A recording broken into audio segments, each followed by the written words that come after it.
from Wuhan, China, after a cover-up by the Chinese Communist Party. This should serve as a reminder that a misrule and strategic calculations of the Chinese Communist Party can have profound consequences for us, half a world away. It also serves as a reminder of the high stakes of this strategic competition between the United States and China. We shouldn't underestimate our opponent in this struggle. China is the most formidable adversary the United States has faced in living memory. Near the height of its power in 1980, the Soviet Union's economy was 40% the size of the American economy.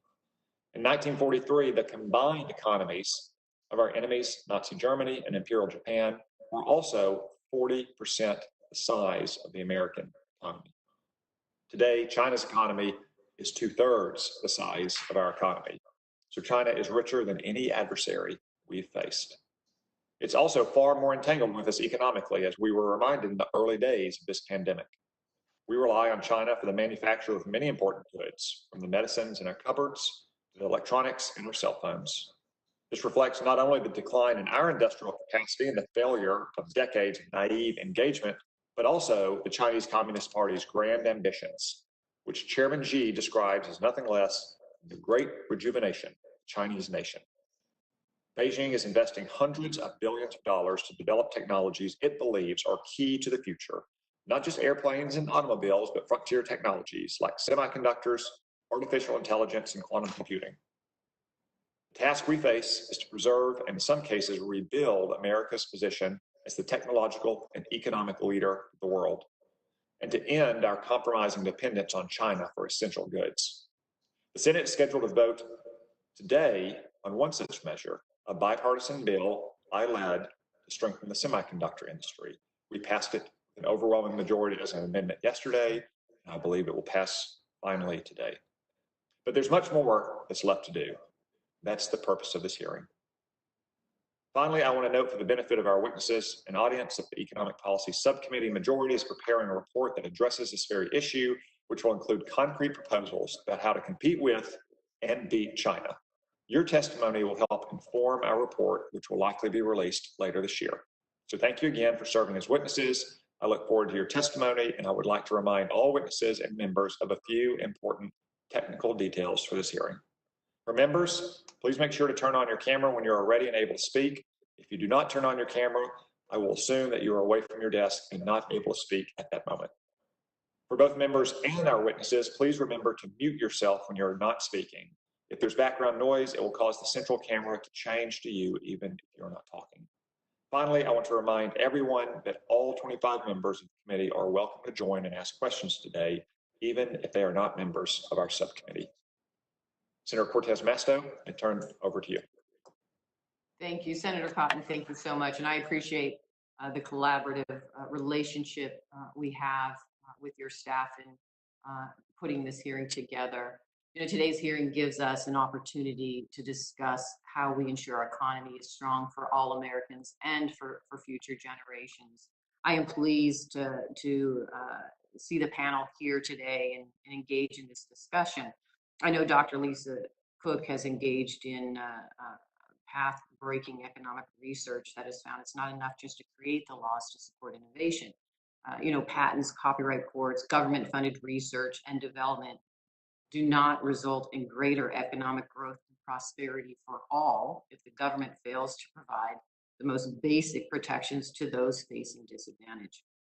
If the USA wants to maintain its status in the world's biggest and most dynamic economy, the holder of the world's currency, the leader in international alliances and collaboration, and the most liquid and wealth-producing capital markets, we must assess how we structure our government to ensure we meet the needs of our families and respond to the changes in the world. Let me just focus on my home state for a minute. Nevada has been hit particularly hard by the pandemic with an unemployment rate of 15%. Our state economy relies on travel, tourism, entertainment, hospitality, all hard-hit sectors. More than 430,000 Nevadans have filed for unemployment. So the question is, how can we and the rest of our nation rebuild our crumbling infrastructure, provide effective job training to displaced workers, and improve the educational outcomes of our children? How can we invest in our public health infrastructure and collaborate with those of other nations to prevent future pandemics? How do we recover economically from this pandemic in a way that benefits those hit the hardest by this health crisis? To respond to these crises, we must rely on a vibrant and responsive public sector. We need civic institutions to not only battle our urgent health, economic, and racial crises, we need government at all levels to invest for future economic growth. In particular, America's economic growth will in large part depend on maintaining our technological edge. The U.S. has long led in many key technologies, which has helped underpin our economy and helped shape international norms and standards, promoting values such as freedom, innovation, and fairness.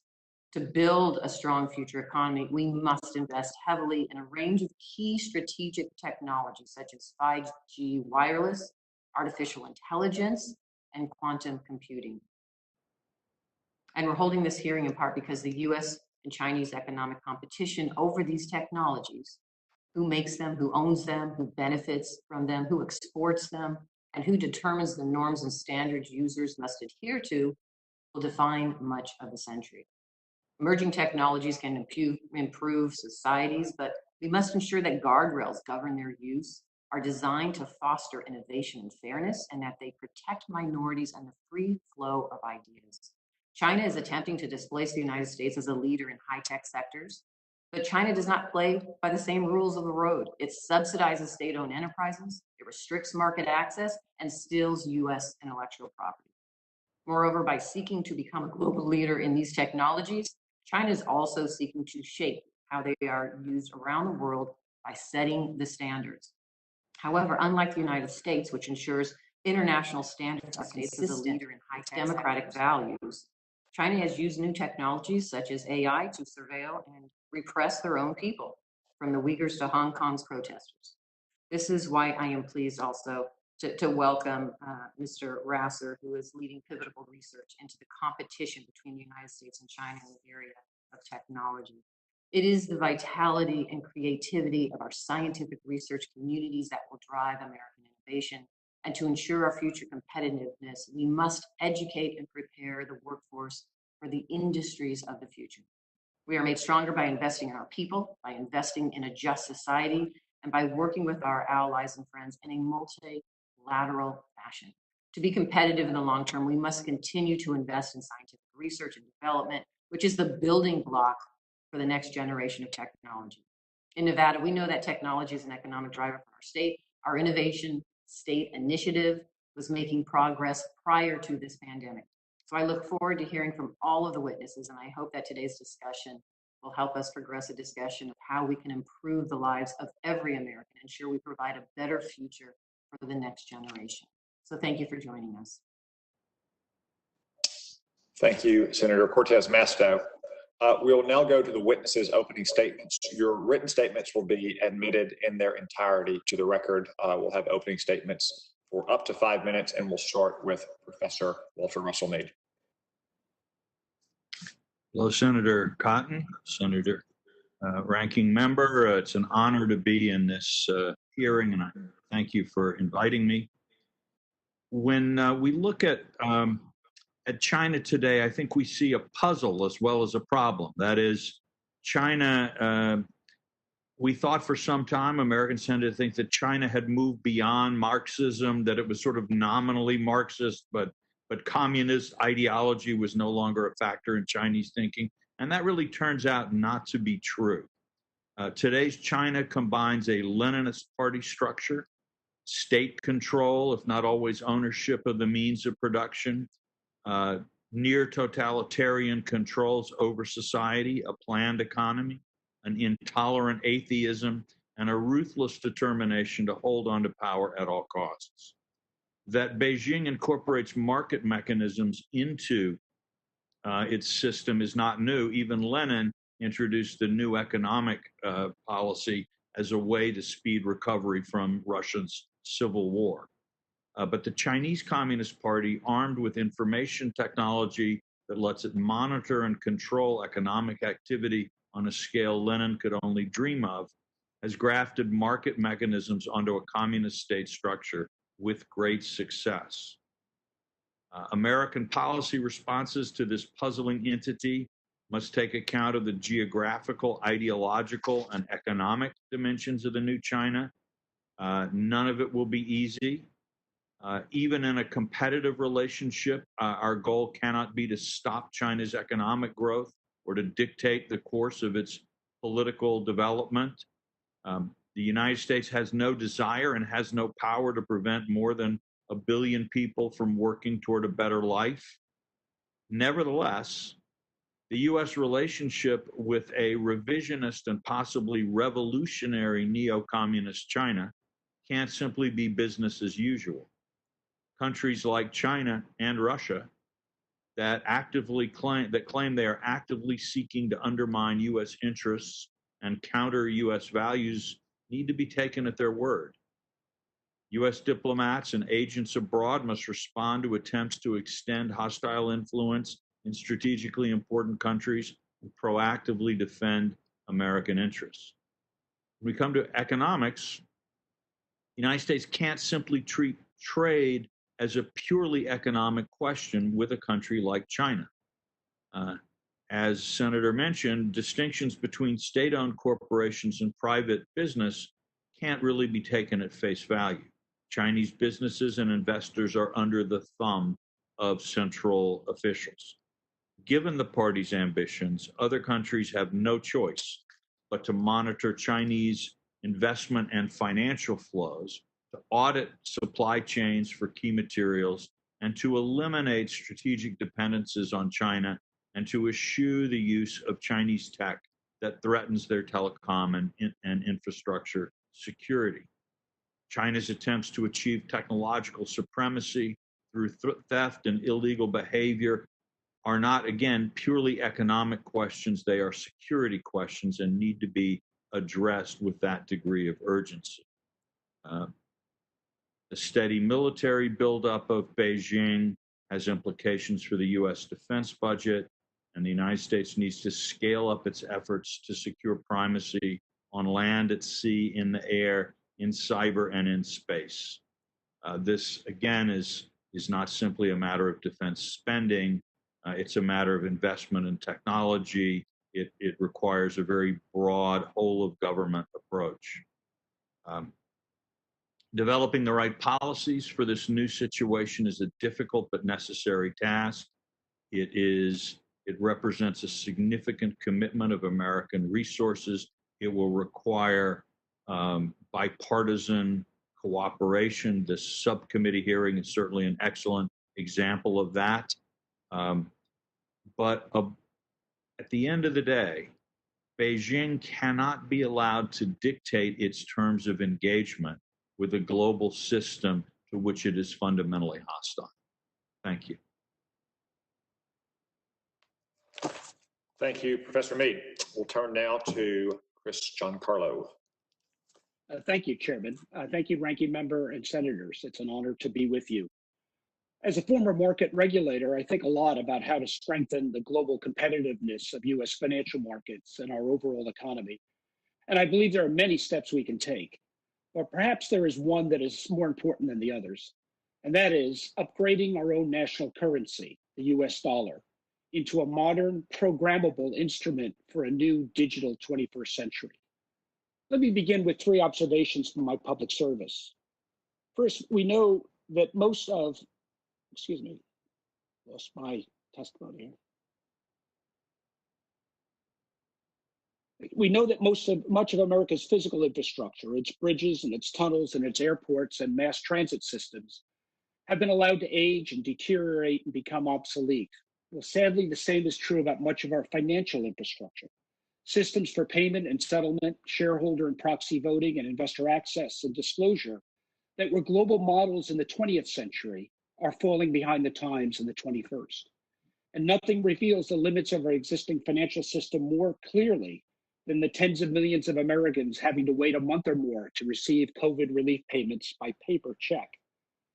My second observation is that we're entering a new era when things of value like contracts and stock certificates and titles of ownership will be stored, managed, and moved around instantaneously from person to person. They will move without central validators, but through collaborative cryptography, tokenization, shared ledgers, and a network of computational algorithms. It will make sending money as easy and cost-free as sending a text message. My third observation is by acting now, we can harness this wave of innovation for greater financial inclusion, capital and operational efficiency, and economic competitiveness for generations to come. The Digital Dollar Project is a not-for-profit effort to encourage public discussion on the potential advantages of a U.S. central bank digital currency, or CBDC as it's known. The project's recent white paper proposes a new additional form of money, a tokenized digital bearer instrument. It would have the same legal status as the dollars in one's purse, but on a mobile device. And it would operate alongside existing forms of money, distributed through the existing two-tiered banking system, and potentially recorded by distributed ledger technology. This type of CBDC is about the core financial architecture of the dollar itself. Today, most of the world's tradable commodities, benchmarks, and contracts are priced in America's deep and liquid commodity futures markets, overseen by the CFTC. Those market prices are set and accounted for in the US dollar. And this dynamic is one of the important pillars of the dollar's reserve currency status. Tomorrow, those tradable commodities and contracts will be digitized, tokenized, and coupled with smart contracts. The question is whether the digital commodities and contracts of the future will still be priced and accounted for in the US dollar if the dollar remains an analog instrument. Or will they be priced and accounted for in some other currency that is similarly digitized, tokenized, and programmable? We must face this question today. It would be foolish to take the dollar's predominant global status for granted. We must future-proof the dollar for a digital tomorrow. Doing so will spark creative new industries, jobs, and economic growth. But it is an enormous undertaking. It must be done carefully, thoughtfully, and deliberately. Something that's worthy of the dollar's global importance will take time to get right, but now is the time to get started. The recent launch of SpaceX reminds us that America explored outer space and the lunar surface through a series of pilot programs. They were known as Mercury, Gemini, and Apollo. So too should the US explore a digital dollar in a series of well-conceived pilot programs. Today, a team of fine researchers at the Federal Reserve is already thinking about a US CBDC. The next step should be a series of pilot programs driven by the Fed and the Treasury that draw upon the innovativeness of the private sector to test various designs, technologies, and protocols. Throughout modern history, the US has been a leader in innovation. Whether launching the space program or building the internet, it incorporated America's core values of the rule of law, privacy rights, freedom of speech, individual liberty, and free enterprise. The world today is asking what role America will play in the future of money. The choice is either we take a leadership role or we accept that the values of others will be enshrined in this new technology. Let's choose to lead. And in so doing, let's enhance democratic values, increase financial inclusion, and future-proof the dollar for generations to come. Thank you. Thank you, Mr. Morrison. Chairman Cotton, Ranking Member Cortez Masto, it is not too much to say that the United States and the Chinese Communist Party are well into the great power competition of this and the next generation. To understand the stakes, we need look no further than what the General Secretary of the Chinese Communist Party, Xi Jinping, pledged to the party in January 2013, shortly after taking power. And I quote, "Capitalism is bound to die out and socialism is bound to win. This is an inevitable trend in social and historical development." He added his assurance to the party of, and I quote, "the eventual demise of capitalism and the ultimate victory of socialism," end quote. This is not a promise of peaceful coexistence between competing worldviews. General Secretary Xi promises an existential fight, one he intends to win. Attached to my statement, I've included what we used to call the Wheel of Death when I served in government. It shows how the CCP leverages what FBI Director Wray calls its whole of society approach to steal its way to economic development and military modernization. I urge the members of this panel, the staffs, and everyone watching to familiarize themselves with this unclassified US government product. Don't assume you aren't involved in the competition with the Chinese Communist Party. In my prepared remarks, I recommend to you 3 specific areas of focus to enhance U.S. economic strength to win the competition with the Chinese Communist Party, which I'll briefly summarize for you. First, trade. Today, the U.S., Mexico, and Canada comprise one of the freest, most deeply integrated trade blocs on Earth. It serves 478 million people with economic output of approximately $24 trillion per year. Now imagine if a newly sovereign United Kingdom, with its 66 million people and nearly $3 trillion in gross domestic product, joined USMCA. What about Japan's 5.1 trillion in GDP and 126 million citizens? Australia, South Korea, New Zealand together represent 3.7 trillion in gross domestic product and 81 million people. They could be brought in too. At a combined economic output of nearly $36 trillion per year and 751 million citizens, a USMCA joined by the remaining Five Eyes, plus Japan and South Korea, could be the freest and most productive trade bloc on Earth, and it would be based on Western values with the rule of law. The choice between access to the CCP's socialist marketplace and such a free trade bloc is really no choice at all. Second, leveraging U.S. foreign assistance and investment. The Chinese Communist Party really doesn't hide its plans. It certainly hasn't tried to hide its Made in China 2025 plan. In essence, the CCP has destroyed the free market in its prioritized areas. We need to strengthen the free trade bloc, as I outlined above, and implement a strategic approach that can level the playing field to defeat China Incorporated.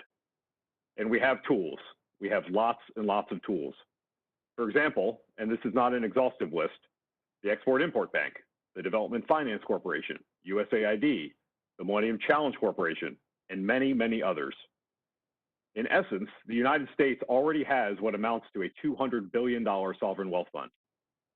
What's missing is a clear strategy and clear lines of authority to harness it. Who in the United States government has the responsibility to make sure that the CCP doesn't acquire advanced aerospace technology in Ukraine, a key port in Portugal or Israel, or some of the world's largest rare earth deposits in Greenland? There must be clear direction given by the president for how he expects U.S. foreign aid to be utilized in the strategic competition with the CCP. Lastly, leveraging export controls. Export controls have historically been a key tool the U.S. uses to prevent the spread of military-sensitive and especially proliferation-sensitive technologies. They can also be used to advance U.S. values, as the Commerce Department proved yet again this past Monday with a third tranche of entity list designations related to the CCP's digitized concentration camps.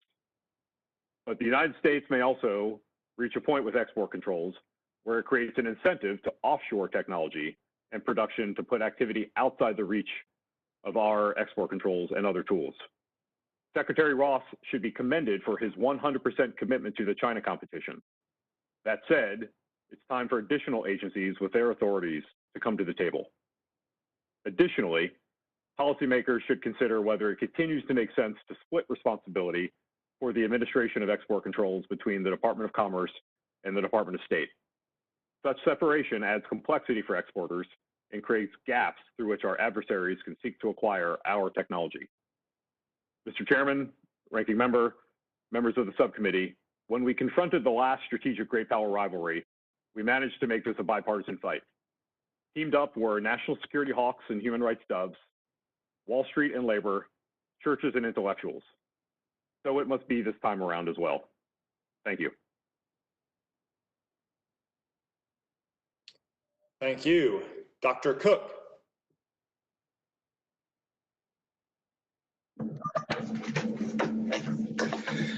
Chairman Cotton, Ranking Member Cortez Masto, and members of the Subcommittee on Economic Policy. Thank you for the opportunity to speak to you today on U.S.-China winning the economic competition. At least three factors currently make or could make the innovation economy in the United States competitive domestically and internationally. First, by several measures, the innovation workforce generates positive spillovers for the entire economy and better pay and job security for those in the innovation economy. The innovation economy comprises 7 to 25 million workers. These innovation workers earn substantially more than the median income for all workers. The median innovation worker earned over per year compared to nearly $38,000 for other workers. Innovation economy jobs are also growing faster than in other sectors, and unemployment rates are lower. During and following the Great Recession, the U.S. workforce contracted, while the innovation workforce was less affected by the overall economic contraction. Despite the popular conception of the innovation economy, one does not need a PhD in engineering to participate in the innovation economy. For example, digital tools are being developed and refined to augment traditional contact tracing. This includes case management, proximity tracing, and exposure notification. In some states, as little education as a high school diploma is required, and online training is both free and available. In general, if workers are able, getting additional training is desirable during periods of weak labor markets, such that skills are not lost or enhanced, something we observed during the Great Recession. Second, another feature that makes the U.S. competitive internationally is the protection of intellectual property rights. This is a feature of the American innovation system that is the envy of other countries and is used by firms that plan to sell their products and processes internationally. My research shows that firms in some emerging markets like China decide to do what Soviet inventors did during the Cold War and take advantage of the U.S. patent system to protect their intellectual property. Chinese interest in protection of intellectual property rights has been increasing over several years. How do we know this? It can be measured in the number of U.S. patents obtained by inventors who are Chinese residents and the share of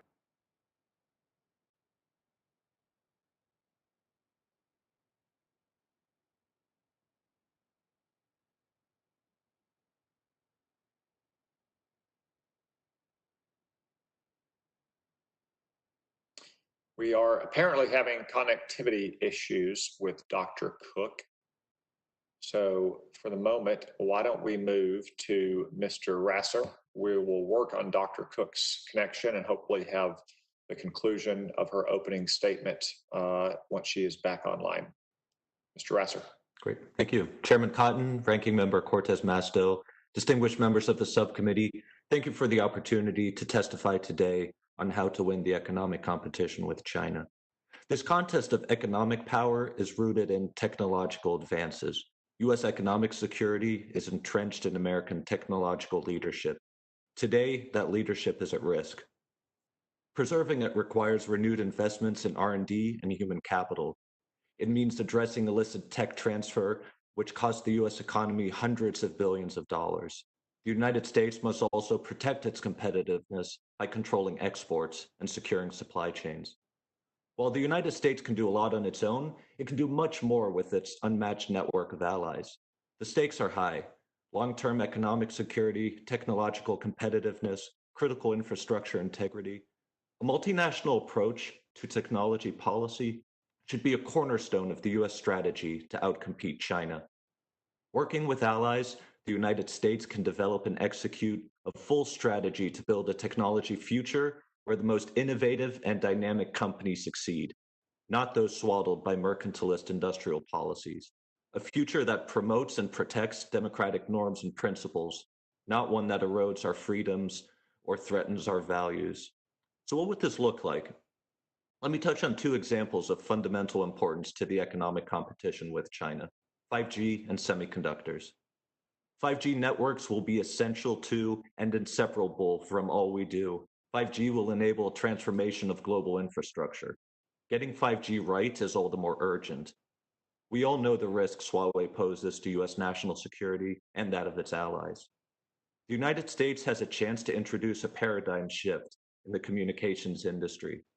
Wireless infrastructure built on a modular architecture with open interfaces, often referred to as Open RAN. A modular architecture allows an operator to choose multiple vendors for a range of offerings, no more being locked in with a single large integrated vendor. Open interfaces, which means equipment from any vendor working with that of another, make that possible. This new industry goes to the heart of concerns over untrusted vendors such as Huawei. The upsides are big: better security, robust supply chains, cost savings, and healthy competition. All this blunts Beijing's industrial policies. The United States cannot bring about this shift on its own. It should join forces with allies in Europe and Asia on joint R&D and promoting Open RAN deployments. Preserving America's edge in semiconductors needs a similar approach. Semiconductors are the backbone of modern military and economic power. The United States has a major global lead in semiconductor design. China looks to challenge that position. To safeguard its advantage, the United States should pursue a three-part strategy. One, place multilateral export controls on semiconductor manufacturing equipment. Beijing wants to position itself as a semiconductor powerhouse. To build its own foundries, however, China is dependent on foreign machines. This equipment is made by companies in just a handful of countries. The United States, Japan, the Netherlands, together they account for 90% of global market share. This is huge leverage. Working together to control exports to China protects a key advantage. Two, secure semiconductor supply chains. A new international consortium comprised of tech-leading democracies could pool resources to build new foundries and shift production out of China. Now you have greater geographic diversity and you offset lost revenue from export controls with new production lines. Three, create the next generation of microelectronics. This means investing in R&D for breakthroughs in new materials and designs. Here also, working with allies is the smart play. Collaboration options range from personnel exchanges to setting up joint R&D centers. Congress can promote these partnerships by enhancing visa and work permit regimes, providing grants and loans, and organizing multinational innovation prize competitions. U.S. technological leadership is at the core of the economic competition with China. The United States needs a national strategy for technology, with allied collaboration as a key feature. Together, the world's leading tech democracies can build and maintain an innovative global economy that promotes and protects democratic norms and values. I look forward to taking your questions. Thank you. Thank you, Mr. Rasser. Dr. Cook, we regret the connection. Please take the time to complete your opening statement. Thank you, Senator Cotton. Between 1963 and the year 2000, Chinese residents were granted 917 patents from the U.S. Patent Office. That ranked number 30 out of all the other foreign countries. By 2019, they were granted 22,294 patents, 24 times the period 1963 to 2000. And they ranked number 3 behind Japan and South Korea and represented 10.9% of patents issued to foreign residents by 2019. It is clear that the U.S. patent system is offering something the government of China will not or cannot offer its inventors and entrepreneurs: determination of originality or first to patent, and defense of intellectual property. And by extension, the ability to compete abroad, to encourage innovation, and therefore to promote long-term economic growth. A third factor that could make the U.S. system of innovation competitive internationally is more diversity and inclusion at every stage of the innovation process. My co-author and I calculate that between 1970 and 2006, patent output for all U.S. inventors is 235 patents per million. For women, it's 40 patents per million, and for African Americans, it's only 6 patents per million. Cook and Yang find that U.S. GDP per capita would be 0.6% to 4.4% higher if there were more African Americans and women included at each stage of the innovation process. I propose a number of policy interventions which might broaden participation in the innovation economy. Among these are increasing the participation of women and minoritized groups in STEM education and in the SBA's SBIR and STTR programs, and addressing racial and gender workplace climate issues at tech firms and other institutions where invention and innovation occur. In addition to broad participation in patenting and innovation, accurate demographic data related to patenting must be available. The Success Act, which this body passed in 2018, and the IDEA Act, which is currently being considered by this body, are based on my previous research and create the foundation for careful collection of and reporting on such data. I urge passage of the IDEA Act in order to measure and encourage progress in patenting, innovation, competitiveness, growth, and higher living standards for the United States and for all Americans. Thank you. Thank you, Dr. Cook. Thank you to all of our witnesses. We will now move to the first round of questions. Out of deference and gratitude to the members who've showed up for this hearing, almost all of the subcommittee, we will keep the first round to 5 minutes. For those of you who have more questions, we'll have subsequent rounds in which timing will be more flexible. I will begin and I will lead by example. The coronavirus pandemic has exposed the extent of our dependency on China for critical goods. Earlier this year, the Chinese Communist Party exposed export restrictions on personal protective equipment produced in China that is so important for our doctors, our nurses, our law enforcement officers, and other frontline workers. Xi Jinping and the party maintain control over other segments of supply chains for personal protective equipment, life-saving drugs, rare earth elements, microelectronics, to name just a few. It's an economic and national security imperative that we end this dependence. I want to ask Professor Mead first, can you please discuss any historical parallels between our present economic and supply chain entanglement with China we might draw from such historical parallels to past great power competitions? Senator, thank you. I'm unmuted. If we look back to, say, the 1930s and 1940s, when the U.S. was facing industrialized opponents in Nazi Germany, fascist Italy, and Imperial Japan, you can see that in these cases, there actually were ways in which U.S. investments in U.S. products were supporting our opponents. And there are allegations that Ford factories were still producing military equipment for Germany after the war began. A lot of Japanese rearmament and military operations depended on scrap metal and energy exports from the United States. So we have definitely seen cases in the past where an economic entanglement may be originating in time of peace, then in time of war or time of great tension proved to be problematic.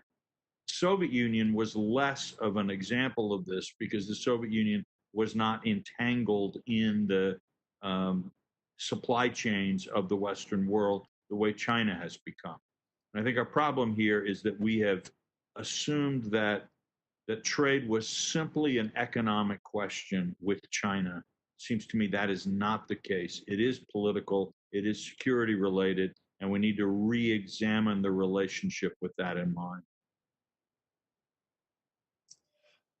In addition to strategic reasons for pulling out the supply chains, there's also compelling moral reasons. The State Department just issued a business advisory that factories in Xinjiang and elsewhere in China are at risk of using slave labor.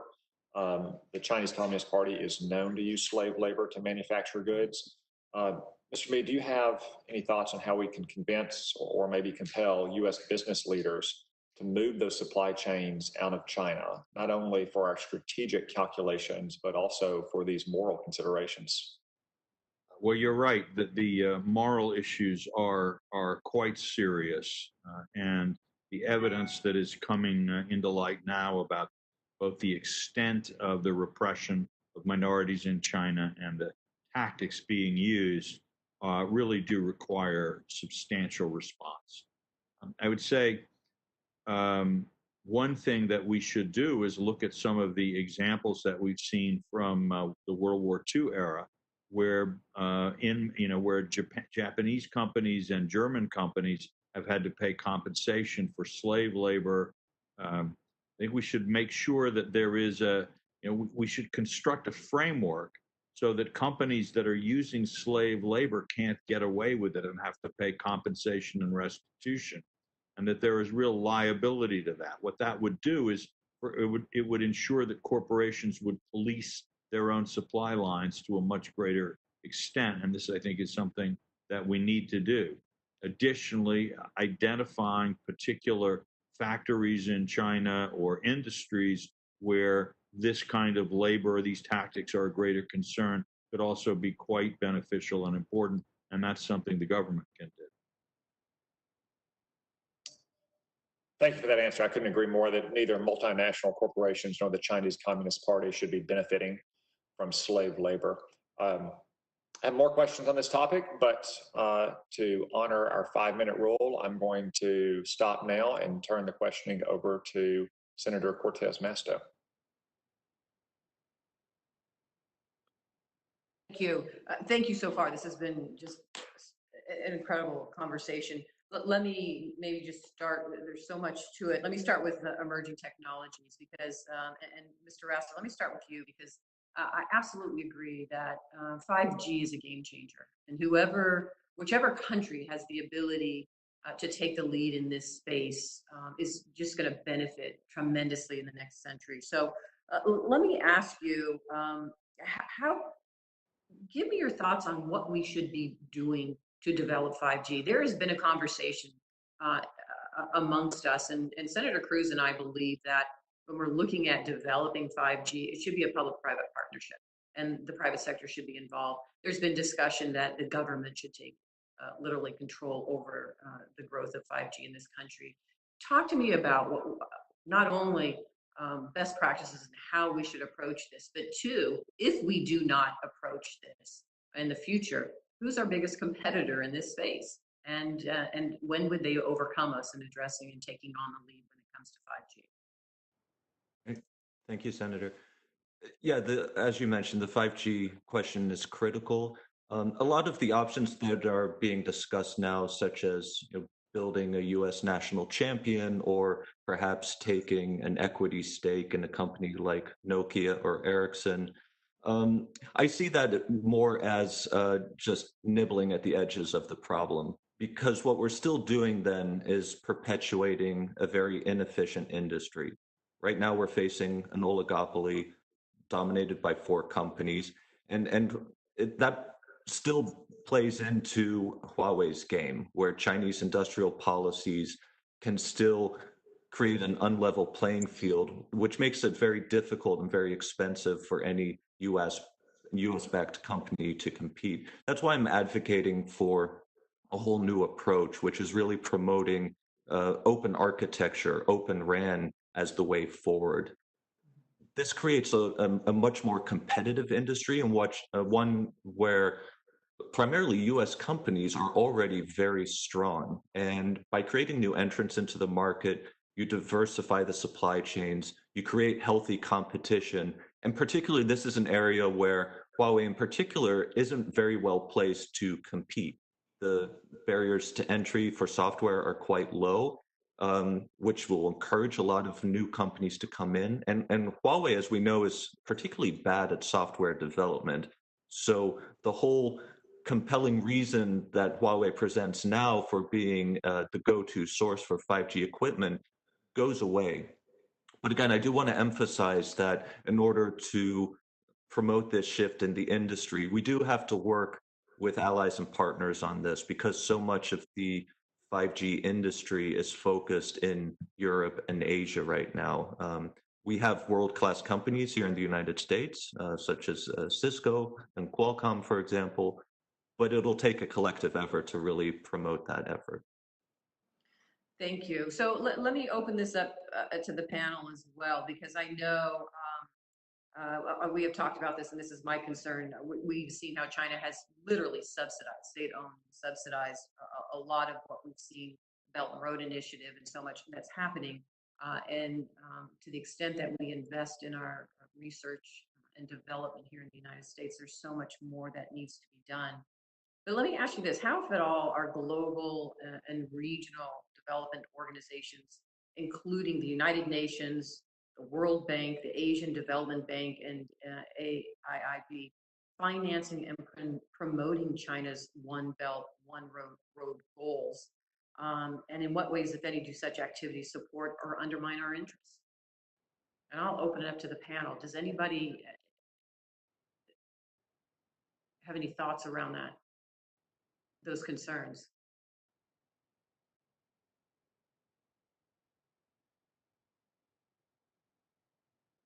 I'll jump in real quick. It's pretty evident how Beijing has taken advantage of their entry into the international system that the United States built after the war. I think it's time for fresh approaches to international organizations, such as creating a technology alliance, for example, amongst the world tech leading democracies that can, with their combined purchasing power, help rising countries, middle powers, build secure digital infrastructure, for example, by providing new technological alternatives and providing grants and loans in order to help them build this, provide viable alternatives to cheap Chinese technology. Thank you. I know my time is up. I will refer back to the chairman. Thank you. Thank you, Senator Cortez Masto. Thank you, Mr. Rasser. Very informative answer. We'll turn now to Senator Tillis. Thank you, Mr. Chairman. I've got to do a AV fix here real quick. Sorry, I was watching you on TV for the opening comments, and now I've turned it off. Thank you for this important committee, and I was particularly interested in the opening testimony. Mr. Rasser, I want to maybe pick up where you left off in response to the ranking member's question. I know that we're trying to figure out what that fresh approach looks like, and I think a part of this is to what extent the other nations are going to step up. I know recently China has mentioned possible incentives to their manufacturing base to onshore some of the manufacturing that's in China. What should that look like, both from an international coordinated perspective and what we're doing? I'm in the camp of trying to provide a basis for the numbers to work in the United States to bring back some of the jobs, but I think it's equally important that we look at relationships with our allies, more reliable nations, to potentially move some of the links in the global supply chain out of China. At the same time, we have to pay attention to the complexity of the supply chains and the fact that some of the inputs may themselves come from China. So how do we work through that in a coordinated fashion? Thank you, Senator. Well, one of the ways is what Mr. Morrison mentioned. I think it's a great idea to look at, an expanded democratic trading bloc, for example. But in general, there's a lot of interest that you're seeing now. There's for instance, what the Quad is doing now for the first time, doing military maneuvers in the Indo-Pacific. There's great interest in greater cooperation on that front in India, just because of China's recent belligerence, but also in Europe, which before has been somewhat fractious. The pandemic crisis presents the United States and its allies a real opportunity to bring about substantial change. Senator Cotton mentioned, the extensive brittleness of our supply chains. All these countries have a common interest in securing supply chains for critical inputs into our economies. So, because of the complexity of those supply chains, I really see the only feasible way to do this in a time and cost-effective manner is to collaborate on figuring out how to best restructure these supply chains. Part of that will be bringing capacity back home, but we also need geographic diversity in this supply chain so that we can have a surge capacity if need be, or in the event of another major crisis where part of the supply chain is knocked out, that we can restart production and manufacturing in other areas. Based on discussions I've been having with colleagues around the world around the concept of a technology alliance, one of the key areas of common interest is exactly what you said, to rebuild supply chains in a way that they're secure, robust, and resilient. So the appetite is there. The devil's in the details. And that's something I'm working on in a project right now. And I'll be putting forward recommendations on that front in coming weeks on how to get that dialogue started and what specific steps to take.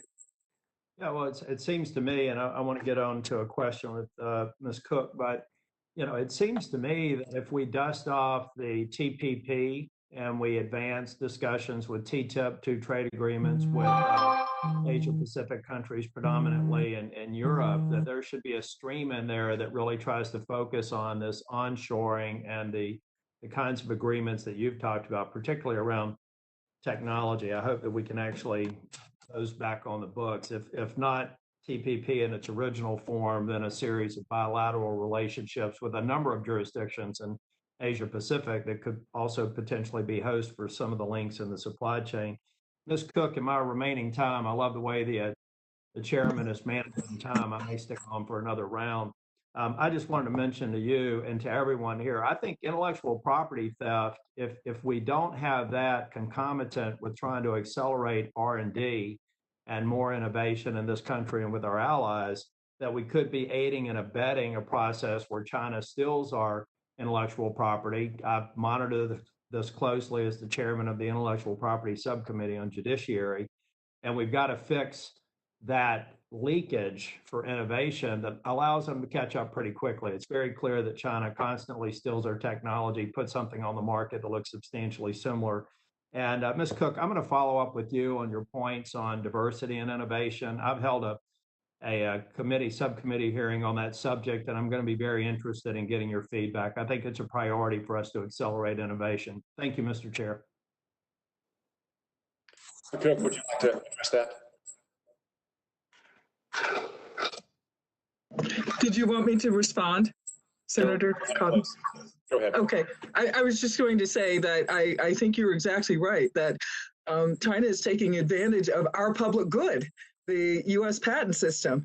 This is a 35% increase, a 30-fold increase almost in the number of patents they've gotten in the U.S. system. And on the other side, they're using our technology without compensating the inventors who have been investing in this kind of technology, whatever the technology is. So I completely agree with you wholeheartedly. We've got to stay competitive and get as many people involved in innovation as we can. Thank you. Thank you. Turn now to Senator Menendez. Thank you, Mr. Chairman. While this hearing is looking at our economic competition with China, I'm working with my colleagues on the bill to create a comprehensive China strategy, including trade and economic issues and investments here at home, which we plan to introduce soon. But given the shortcomings of President Trump's all bluster and tactics, no strategy approach to China, a comprehensive and integrated approach, I think, is very much needed. At the start of his trade war with China, the president told Americans that if they were willing to accept some short-term pain, higher prices for manufacturing inputs and consumer goods, the long-term trade-off would be worth it. China would stop its predatory behavior, and we could finally have a level playing field. But after the phase one part of the deal, the administration chose to keep the tariffs in place because by the administration's own account, China still hasn't dismantled overcapacity. China hadn't stopped stealing American intellectual property, and China hadn't stopped subsidizing its own state-owned industries. Ambassador Bolton recently wrote that in his negotiations with President Xi, President Trump, quote, stressed the importance of farmers and increased Chinese purchases of soybeans and wheat in the electoral outcome. In other words, from my perspective, the president sold out American manufacturers, innovators, and workers for a literal hill of beans. And it's even unclear now whether China is buying the U.S. agricultural products they said they would. Then last week, the president, as he does so many times, said the quiet part out loud. He said that he's no longer interested in talking to China about trade. He admitted what many Americans already knew, that the administration never really had an intention of solving our trade problems with China. The president got what he wanted, a shallow promise from communist China to help his base, while America got saddled with more economic pain and a corrupt and ineffective trade policy. So my question to this panel, does anyone on the panel believe that the phase one deal requires China to end its massive state subsidies?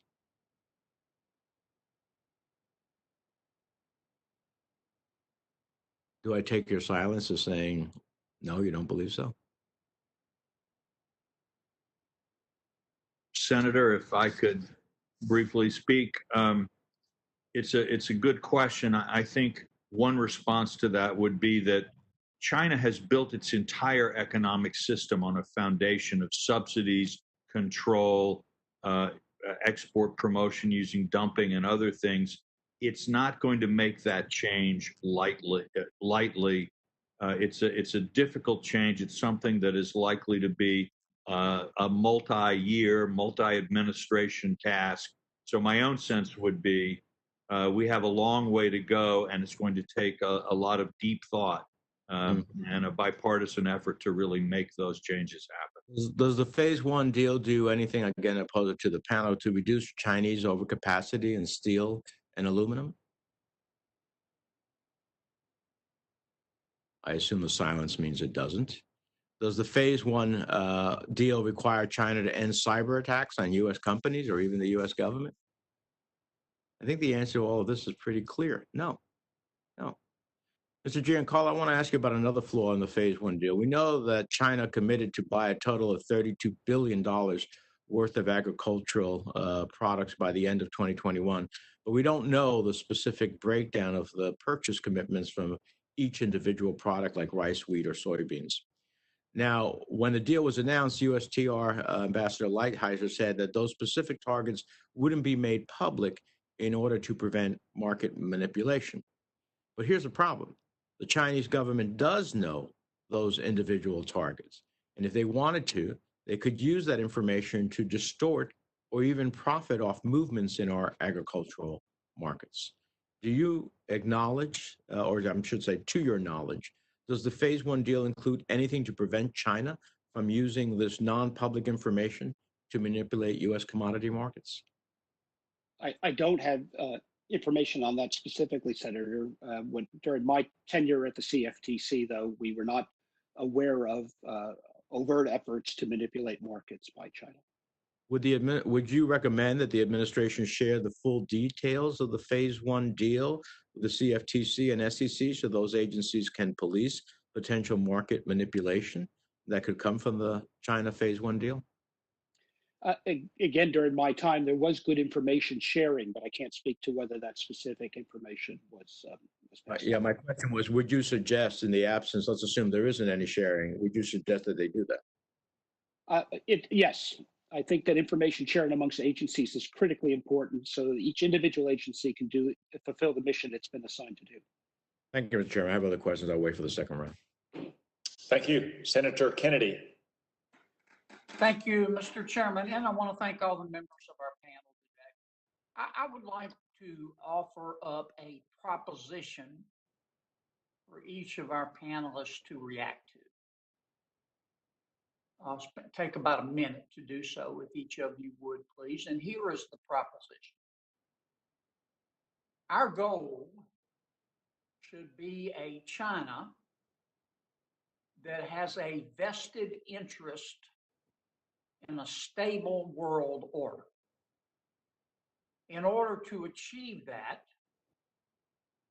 China must be made to stop its predatory behavior, not just in terms of its economics, but its predatory behavior socially and its predatory behavior militarily. The final tenet of the proposition that I would like reaction to is that will be impossible to achieve by America alone. That we have to have a coalition of like-minded countries, Europe, Canada, Australia, New Zealand, South Korea, Japan, as much support as we can get in Africa and South America. Do you agree with that proposition, or is that proposition wrong? Senator Kennedy, maybe I can lead off on this. I think ultimately the future is going to be determined in a contest of values. The values of a liberal world order, of openness, of freedom of speech, of rights of privacy, of free entrepreneurship, is going to be in conflict with a closed society approach, a society of central control, central surveillance. And it's going to be that battle of ideas that I think is going to determine what the future is going to look like. And what we need to do, I fully agree, is align with other value systems, other economies that share those value systems, and make sure that those values are on offer to the developing part of the world for them to choose which course they want to take and what the future will look like. So I agree with you wholeheartedly that we need to ally ourselves with others that share these values in the global economy and make sure that the future order of events reflects those values and not the alternative that China's offering of closed systems, state surveillance, state control, lack of privacy, lack of freedom of speech. Anyone else? Senator Kennedy, if I may, I think I agree with the proposition insofar as China accepts that we are not going anywhere. And I don't believe they've accepted that yet. As I mentioned in my opening, General Secretary Xi believes that history dictates that socialism will prevail over capitalism. So I believe China absolutely wants a stable world, but it's a world where socialism has defeated capitalism. They need to understand we're not going anywhere. And so I think the extent to which we can partner with like-minded democracies, Korea, the Five Eyes, Japan, will strengthen our bid for survival. But General Secretary Xi is telling his people, who are very proud of their 5,000-year-old civilization, that capitalism will be defeated. So the first thing we have to do is prove to them that we're not going anywhere. Okay, thank you. Who else? Yes, Senator. I agree with what you stated, and I concur with the comments of my fellow panelists. China's a revisionist power. It doesn't want to be a part of the international system that the United States and its allies created. So yes, a united front is absolutely necessary to make sure China understands that what it seeks is not realistic and not feasible. Thank you. Do you think we're doing enough to achieve that united front? Not yet, Senator, but there's a lot of good movement underway in order to make sure that that's happening. So we're seeing a lot of good initiatives popping up around the world. Now the task at hand is to solidify all those individual efforts into a more coherent strategy where we can all move forward together. Cut me off, Mr. Chairman, when I'm over time. I can't see the clock. Cut off. I can just jump in if I might, just for go ahead, please. just for a moment. In the narrow realm of intellectual property rights, you're exactly right. On the one hand, China would like a system that protects its own firm's intellectual property rights. And that's why the US system is being taken advantage of extensively. On the other hand, when I was in China, I was being told that it's a developing country. So in fact, it deserves to have property rights abrogated, that it doesn't have to follow these. And I pointed out to them that they've been protecting property rights for millennia. I looked at the terracotta soldiers and reminded them that even there you could see intellectual property rights being protected when we don't know who the inventor of Venus de Milo is, our oldest art object in the Western world. So I had to point out to them that they've been interested in this for a very long time. They have an interest in it globally, and we have an interest to have allies who work with us to protect intellectual property from whatever firm, whatever inventor in any part of the world. Thank you. Thank you. Thank you, Senator Kennedy. Senator Jones. Thank you, Mr. Chairman. Thank you for this hearing. Thanks to all our witnesses today. I want to first let me kind of align myself with what Senator Kennedy's proposition is. Completely agree with my friend from Louisiana about that. But I will say my one big concern that I've had over the last year and a half or so has been that we seem to be going it alone against China. I think that trade issues and agreements with China are important. They've been a rogue country. But my concern has always been we seem to also be starting trade wars with our friends and allies at the same time. And I thought that was, counterproductive. Having said that, I'd like to also talk a little bit about the markets.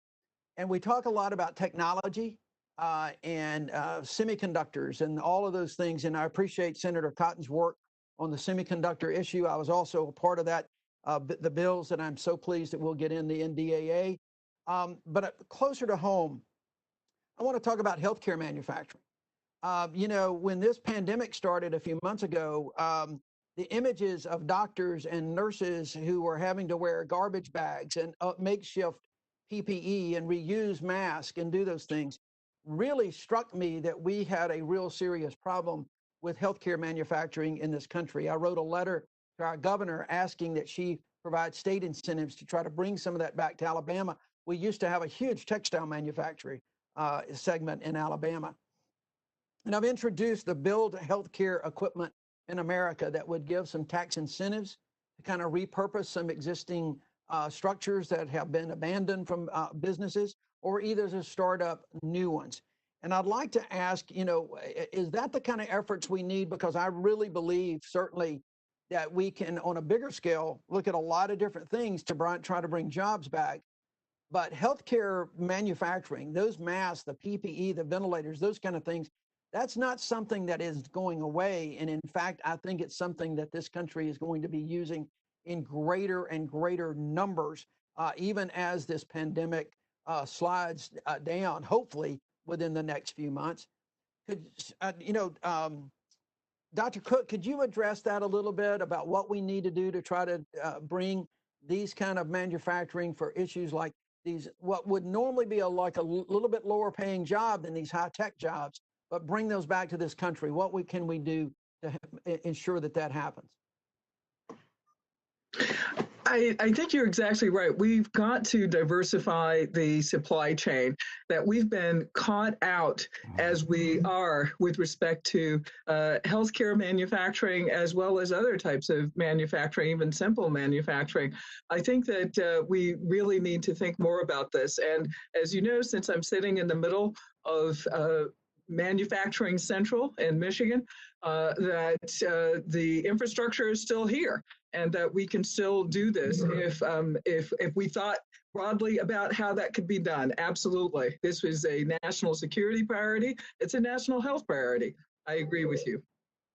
Well, Senator Jones, may I? But I will quick to add that Alabama is going to give Michigan a run for your money on manufacturing with automobiles and other things. Mr. Morrison, did you want to say something? Yes, sir. I appreciate it. Sorry for interrupting. What your point about the supply chain that we've talked about and healthcare manufacturing in particular is spot on. And it reminds me, frankly, that we don't actually understand the extent of our supply chain and its compromise to China. I had a colleague in government who told us a story when he was talking to the Chinese about 5G. And the Chinese were clearly growing very testy with our success on countering Huawei on 5G. This Chinese diplomat told my colleague in government that there are 2.5 million Americans with Huawei code, Huawei, on their pacemakers. And he said it would be horrible if they couldn't get an update. That's the extent to which our healthcare supply chain is compromised. And I think, frankly, we don't actually even understand the full extent of it. We all think about 5G, we think about face masks, but who thinks about who's built the software code for our pacemakers for 2.5 million Americans? Well, thank you for that. I appreciate that, especially since my mom is back home in Alabama with a pacemaker. And so if she starts speaking Chinese, I'll understand now. And I'm not making light of that. I think it's a very, very serious problem. One thing very quickly as my time expires. State-owned entities, we've got local governments around the country that are purchasing and doing different things in procurement. What are the tools out there? And I'll ask this to anybody real quickly. What are the tools out there to help state and local governments in their procurement understand who they are actually purchasing from and contracting with? And do we need some kind of database of some type that these folks could access to help them in their procurement decisions? And I'll just open that up to anybody who might have an answer. Well, Senator, I might jump in on this. You know, as we think about delivery systems, we need to think about the technology on which they're built on. The world is quickly moving to a new technology, distributed ledger technology for global supply chains. And with it will come the opportunity to identify every element along the supply chain from original origin all the way to final delivery and final manufacturing capacity. Now, as we think about that technology, however, we have to recognize that China is also providing leadership in that area with their new blockchain initiative across their entire country and then out through their distribution systems. So we in the United States also need to make sure that we remain a leader in this technology as well, so we can have exactly that verification, identification that you're talking to at the final point of purchase. Great. Well, thank you. Thank you, Mr. Chairman. I may have some questions for the record. Thank you. Thank you, Senator McSally. Thanks, Chairman Cotton, for holding this very important hearing. For those of us who served, Senator Cotton and myself, we've seen China on the rise and the growing national security threat. The economic element of that is really important for us to be addressing today, and what we can do, how we got here, and what we can do to address this for our own national security, for our public health, and to ensure that China does not replace us. They're trying to replace us and dominate the world. We've seen that. They're doing it in plain sight as a parasite off of us. So I appreciate the thoughtful discussion today about this. You know, as was already discussed, unlike previous, the Cold War of the West against the Soviet Union, we're in a situation where over the last many years, we've become economically entangled with China. And as already been discussed, supply chains for national security elements, our critical minerals, our pharmaceuticals, our PPE, semiconductors, somehow in plain sight have been shipped over to China. And we're now in a place where we're reliant on an adversary for these things. And they've already threatened at different times to cut those off. How do we disentangle ourselves as quickly as possible to ensure that our national security is not at stake as tensions continue to rise? So it's protecting American jobs, but also American security. There was a hearing yesterday about coronavirus vaccine development, and companies were asked, they said they would be making the vaccines in America, but it wasn't clear whether there were any elements that would be reliant on China who could use it against us or threaten to cut that off with increased tensions. So Mr. Morrison, can you just comment on, this is a very different great power competition, and the entanglements are deep and wide, and what do we need to do immediately? What does Congress need to do? And then what does the private sector need to do on their own to, as quickly as possible, disentangle us economically? Thank you, Senator. You're exactly right. When I got my last flu shot, which I guess was probably last October, I grabbed the little wrapper that the flu shot came in, and sure enough, made in China. So the flu shot itself was, we don't even produce here anymore. And so can we make sure that the syringes and other basic commodities, the active pharmaceutical ingredients we need, are not under the thumb of the Chinese Communist Party? Unfortunately, we didn't get into this mess overnight, since the decision was made to bring China into the World Trade Organization over 20 years ago, and we're not going to get out of it overnight. We need to do a number of things in parallel. We need a new free trade bloc. We need to harness, I referenced we have $200 billion or so between the DFC and the Exim Bank that amounts to a sovereign wealth fund. We need to harness that right now. We need to harness the Defense Production Act, harness free trade. We need to map our supply chain. 2.5 million Americans with Huawei source code on their pacemakers. Where else are those kinds of compromises? But we have a plan. The Chinese aren't shy. They use the Made in China 2025 plan. Start with those strategic goals, those state champions. Map those supply chains. Figure out who our allies are that we can partner with. I don't know about you. I won't lose much sleep with 5G partnerships with Sweden, Finland, or Japan, but I do when it's Huawei or ZTE. Yep. And so just to not burn all your time, we need to do a lot of things, and we need to do them all at once, because we've been digging this hole for over 20 years now, and we need to stop digging as the first triage. Great, thanks. I know other panelists may have something else to say, but I also want to address first talk about our supply chain for things that we need and how we've outsourced it to our adversary. But similarly, we have China investing in U.S. companies. We have China bidding for public transportation bids in major American cities. We have China supplying drones to local law enforcement and other entanglements on the stock market with double standards and not having the same kind of oversight. So can we talk about the reverse of it too, and what China is doing that also puts us at risk economically and security-wise, and using our rules and taking advantage of them, which is also a place of vulnerability for us? And that's for any of the panelists. Mr. Morrison, if you want to. So, Congresswoman, I'm sorry, excuse me, Senator, forgive me, I've worked with you on HASC. There are any number of things that the administration is considering. You talked about drones. The president right now is considering an executive order to prohibit Chinese drones. Yeah.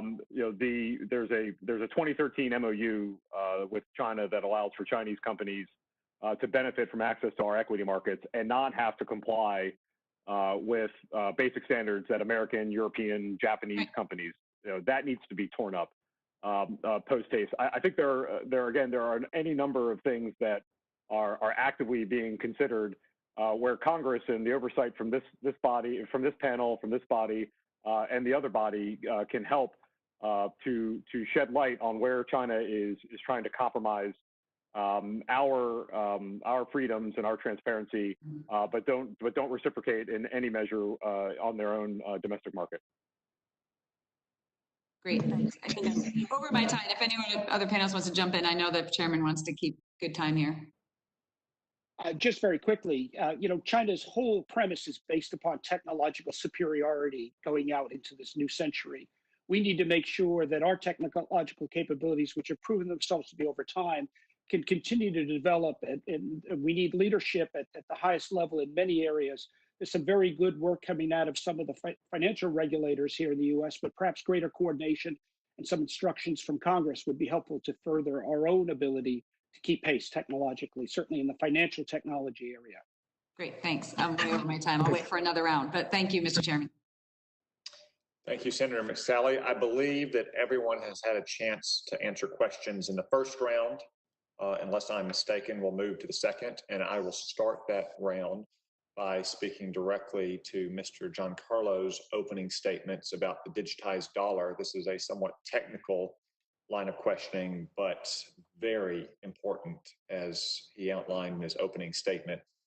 For us, maintaining the dollar's primacy is not merely an economic matter, it is a critical strategic matter as well. It is what allows us to have such effective sanctions regimes around the world, in addition to its other benefits. So, Mr. Giancarlo, what do you consider to be the critical next steps the U.S. needs to maintain that supremacy in international finance? Throughout history, what makes one currency get greater patronage from global market participants is technological capability. During the period of the European exploration of the east coast of North America in the 16th and 17th centuries, there were many currencies in use. There were pounds, there were Dutch guilders, there were French francs. But the currency that was most attractive back then was the dollar, but it wasn't the US dollar, it was the Spanish dollar. And the reason it was the most attractive was because it was minted with New World silver, which was lighter and therefore required less alloy, more consistently pure. But also it was breakable into 8 equal pieces, known as pieces of 8, which made it fractionable. So the point was, technologically, that dollar was superior than other currencies in use. As we go into a digital 21st century, we need to think about our dollar and how do we enhance its technological capability in the world. And this is what China is experimenting with today in their own currency, to make it technologically superior by making it digital, tokenizable, fractionalizable, and programmable. This is the new frontier. We're going into a new Internet of Things of value, where all things in the world will be digitized, including some of the key commodities that are priced in dollars today.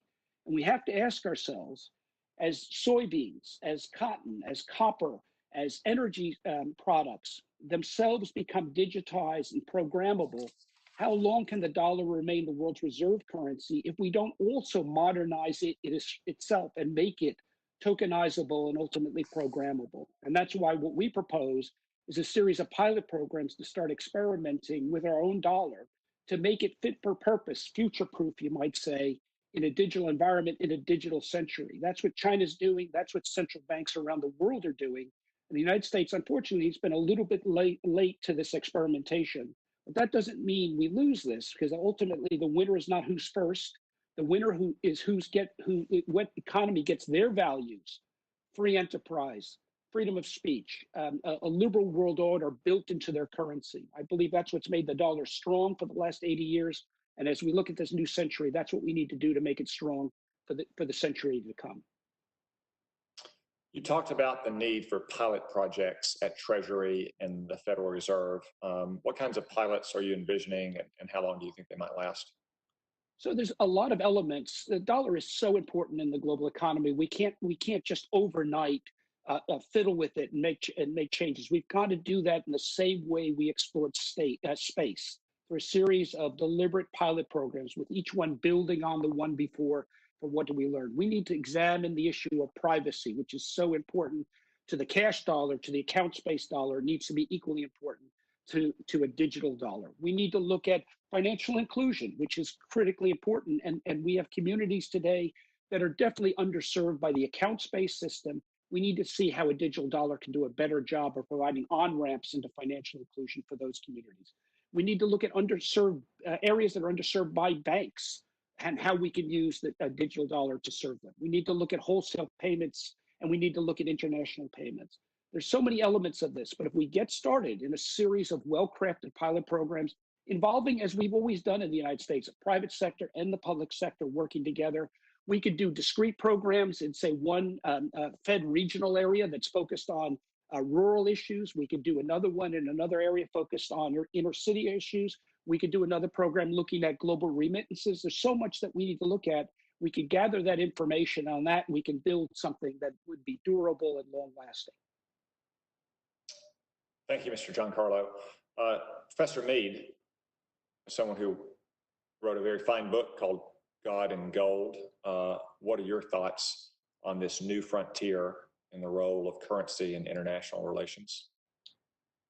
Well, I think it's been key to the rise of the American world system that we know now, as it was to the British system before us, that a strong financial system, which is capable of using both government and private debt in a productive way, which also imposes some sort of reasonable limits on spending and inflation, has been a foundation of prosperity and of power for hundreds of years. I don't see that changing. And I think that even today, the need of so many countries to use the U.S. banking system is one of our most effective tools of power. So we can't just take an asset like that for granted. We have to assume that as the nature of finance changes, the nature of currencies change, we have to stay at the front edge of that, at the leading edge of that curve of innovation.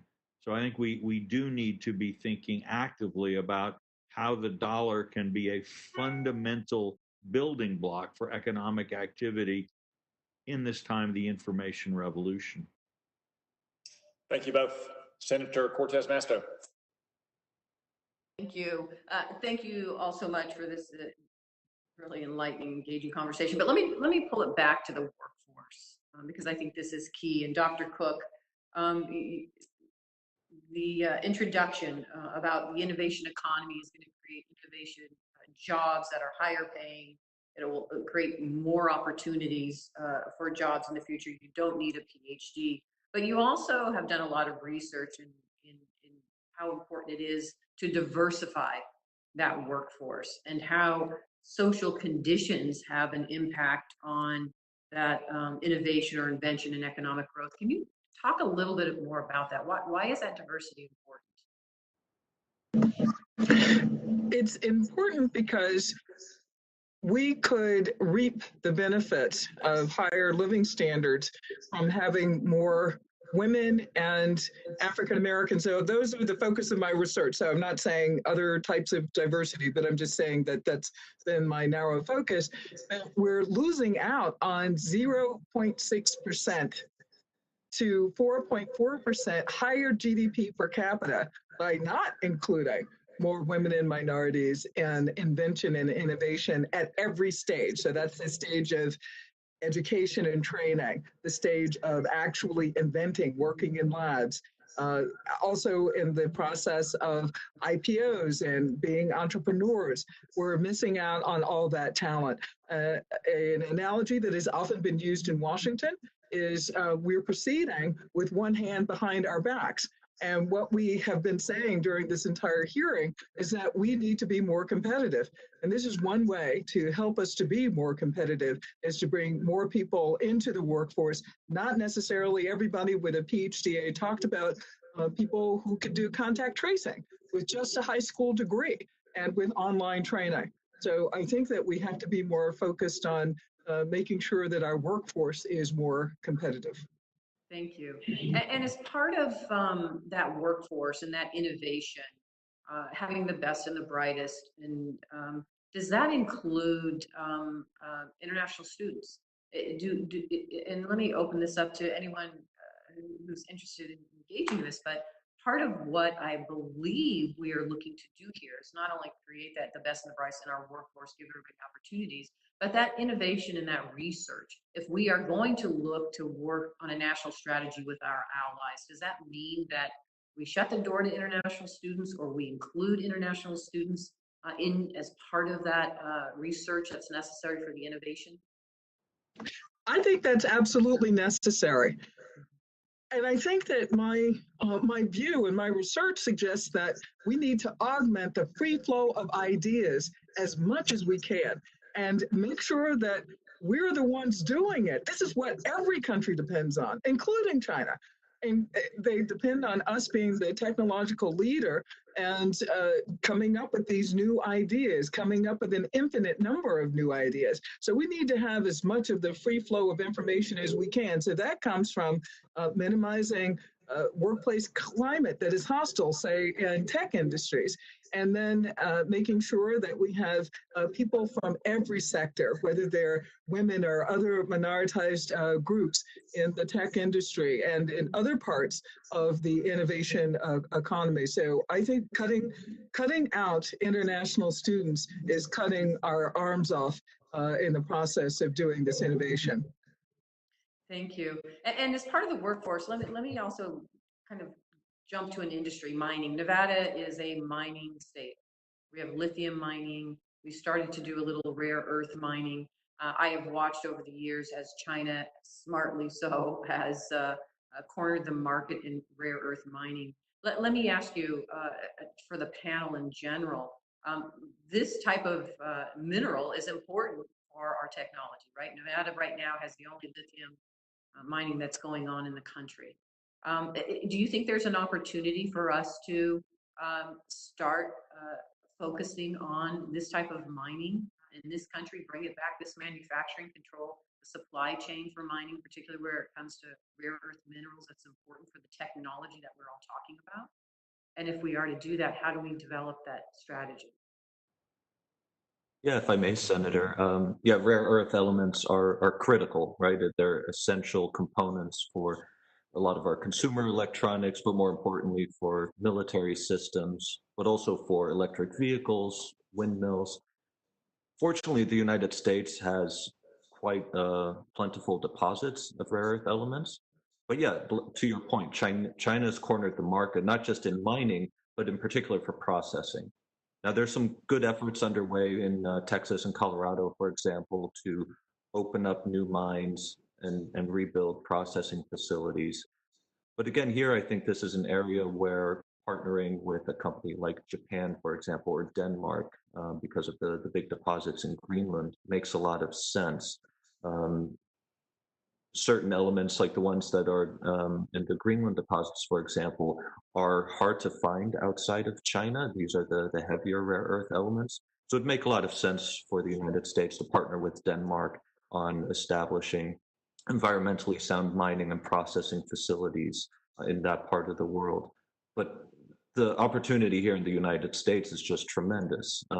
It's an area where we should be investing more money. The Department of Defense is doing some, but it's still, there's some legislation in Congress right now that would help push that forward, but more needs to be done on this because China has threatened just last year to cut off supplies.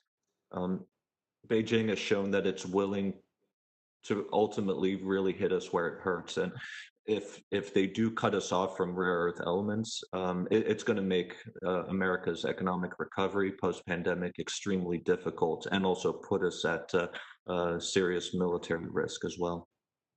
Thank you. Thank you, Senator Cortez Masto. Senator Menendez. Thank you, Mr. Chairman. In my view, the best way to make China more, America more competitive against China isn't to strike a deal that requires purchases of specific goods. It's to work with our allies that are facing the same threats, and most importantly, to reinvest in the fundamentals that made America the greatest economy in the world. And whether it's on trade, national security issues like Huawei, human rights, we have pretended to confront China, but they haven't done anything. But we haven't done anything to actually make us more competitive. So, Dr. Cook, especially now that we're facing a daunting recession with millions of Americans out of work and the lowest borrowing costs we've seen in decades, how do we best go on the offense and invest in our economy, educational system, infrastructure, and healthcare so that we can replenish America's resources and the sources of innovation and competitiveness that made us the envy of the world? You said one of them, and sitting in a university, I think it's incredibly important that we not only invest in R&D. Our R&D budget is one of the lowest in the world as a share of GDP. It's also infrastructure. Our students have gone back to rural areas, to their homes, and we don't have the kind of digital infrastructure that we need. We have been shown to not have the kind of underlying infrastructure that we need to produce this infinite flow of ideas. And this is where we got our competitiveness from. You're exactly right. And we're showing that we are sitting on a very, very shallow foundation. So I think that would be the first strategy.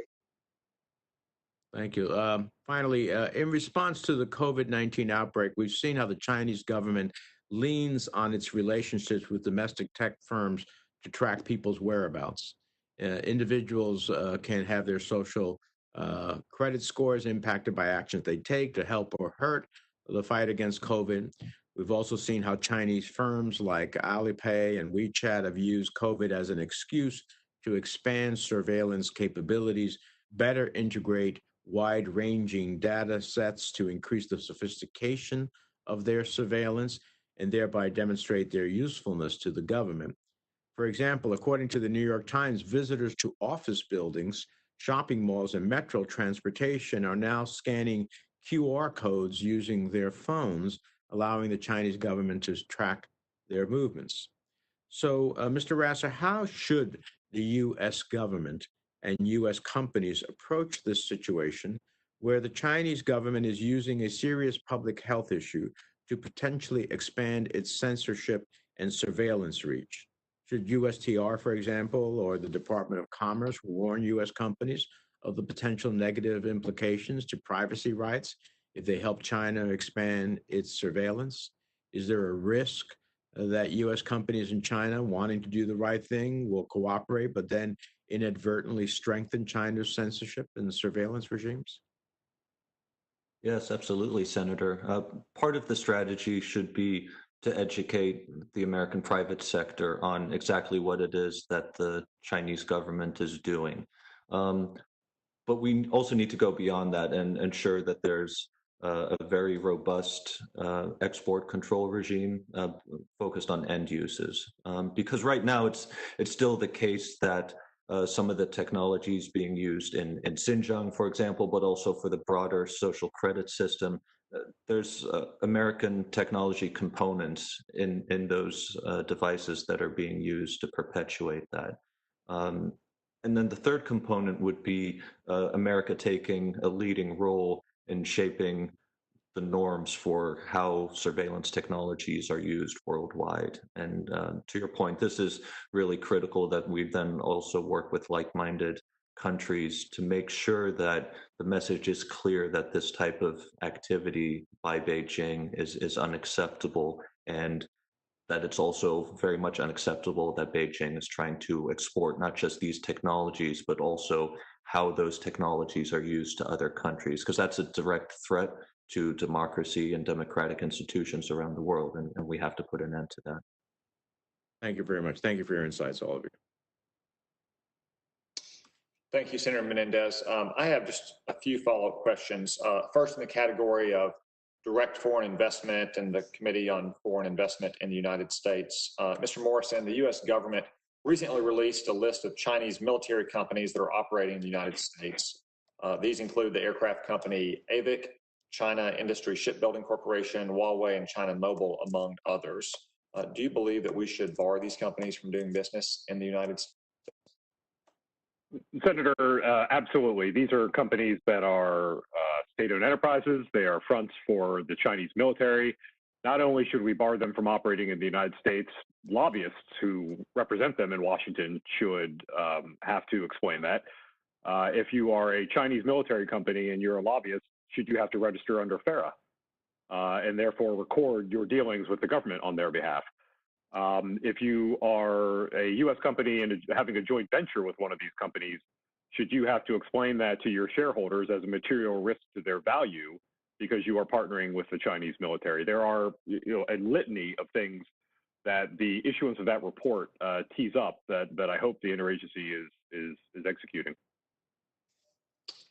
I would agree, very much so. Is there any compelling reason to allow Chinese companies to invest in critical U.S. industries more broadly? There's, of course, a balance in terms of allowing free access to capital, but where you're looking at the Chinese Communist Party, no one would have thought to allow the Soviet Union and its state-owned enterprises to invest in U.S. electric grids or to invest in our information technology. And I think we are still in the beginning stages of the course correction of the gamble that we made that if China has McDonald's, there will be a peaceful future. That was essentially the bumper sticker behind why we should have PNTR with China in 1999 and 2000. And that's a gamble that I think many of the architects of that whole strategy have now admitted that they were wrong. And so we have to stop the digging and begin to dig out of that mistaken gamble. So that touches on inbound Chinese investment in the United States, which is covered by the Committee on Foreign Investment in the U.S. Outbound U.S. technology is covered through export controls, but we don't monitor outbound U.S. investment into China. So U.S. banks, private equity firms, venture capital firms are free to invest in cutting-edge Chinese technology startups. Do you believe that the U.S. government should consider outbound investment controls to China as well? Senator, when I worked on the Armed Services Committee, I worked on the modernization of the CFIUS law, FIRMA. And one of the things that Senator Cornyn and senators like yourself tried to do was give the CFIUS authority over joint ventures. One of the problems with the ultimate conclusion of that legislation in the FY19 NDAA was that joint ventures would be dealt with through export controls, through controls on emerging and foundational technologies. As you know, because I believe you wrote a letter with Senator Schumer, those export control regulations have still not been issued by the Department of Commerce. So let me bring it back to your fundamental question. When you're an American company, you do not necessarily have access to information that the U.S. government has on who your partner in China truly is. With the DoD report, you now have a better idea that at least for 19 or so companies, these are fronts for the Chinese military. What if you're not dealing with a company on that list, you're dealing with another company? We know there's no such thing as a private sector in China. We know that China has a national security law where any company or citizen has to answer any edict from the party without any rule of law. And we also know China has a rule on civil military fusion. You might think you're doing business with a civilian company, but everything you give to that civilian company has to, by force of law, be given over to the military for its access. So does that mean we have to cut off all outbound investment? I don't know if that's what we have to do, but we certainly have to figure out how do we share more information with U.S. companies about who is ultimately their business partner and what are the risks of a technology transfer or any other cooperation in China. People make the mistake of mirror imaging, that there are private companies in China as there are in the United States. That's simply not the case. Thank you, Mr. Morrison. Senator Cortez Masto, any more questions from you? No, Senator Cotton, other than to say thank you to all of the panelists. Thank you so much for the great conversation today. Yes, I want to reiterate thanks to the panel for this very valuable hearing. I believe all other senators have concluded their questions as well. However, you will have the opportunity to submit questions for the record. Those will be due in 1 week on July 29th from senators, and we will ask our witnesses to respond to those as promptly as possible. Again, thank you all very much for your appearance today. This hearing is adjourned.